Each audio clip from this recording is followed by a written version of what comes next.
જેતપુરના જીવણપરા વિસ્તારમાં ગૌતમ બુદ્ધ યુવા મંડળ અને આંગણવાડીના બાળકો દ્વારા વૃક્ષારોપણ કરવામાં આવ્યું। જેતપુર શહેરના સાડી જીવણપરા વિસ્તારમાં ગૌતમ બુદ્ધ યુવા મંડળ દ્વારા વૃક્ષારોપણનું કાર્યક્રમ કરવામાં આવ્યું, જેમાં આંગણવાડીના બાળકો, મહિલા તેમજ વડીલો યુવાનો દ્વારા 200 જેટલા વૃક્ષારોપણ કરવામાં આવ્યું। વૃક્ષ આપણા જીવનને ટકાવી રાખવા માટે એક વૃક્ષ ઉપયોગ પરિબળ છે, માટે દરેક વ્યક્તિ વાવી અને પર્યાવરણને બચાવવું જોઈએ। નૈતિક ફરક આપણી છે ના સંદેશ સાથે જેતપુરના નવાગઢ પાસે આવેલ દાસી જીવણપરા વિસ્તારમાં વૃક્ષારોપણનું સુંદર આયોજન કરવામાં આવ્યું હતું, જેમાં આંગણવાડીના બાળકો, મહિલા, વડીલો યુવાનોએ 200 જેટલા વૃક્ષારોપણનો કાર્યક્રમ કરવામાં આવ્યો। બ્યુરો રિપોર્ટ આશીષ પાટડી ઓપરેટર।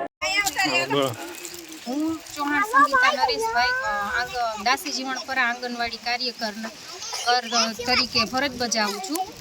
આજે અમારો વિસ્તાર દાસી જીવણપરામાં ગૌતમ બુદ્ધ યુવા મંડળ દ્વારા વૃક્ષારોપણ કાર્યક્રમનું આયોજન કરવામાં આવેલું છે। તો આજ રોજ આંગણવાડીના બધા નાના અમારા ભૂલકાઓ સાથે અને અમારા વાલી મંડળ સાથે અમે વૃક્ષારોપણનો કાર્યક્રમ કરેલ છે। આપ સૌને બધાને ખબર જ છે કે વૃક્ષોનું આપણા જીવનમાં ખૂબ જ મહત્વ છે। વૃક્ષો એ માનવ સંસ્કૃતિ, બધી માનવ જીવન તથા પ્રાણીઓ બધાને આપણો ખૂબ જ જરૂરી ઓક્સિજન એવું પ્રાણવાયુ આપણને પ્રદાન કરે છે। તો મારી આપ સૌને એટલી જ વિનંતી છે કે તમે બધા વૃક્ષો વાવો। વૃક્ષો વાવવાથી વરસાદને લાવી શકાય છે।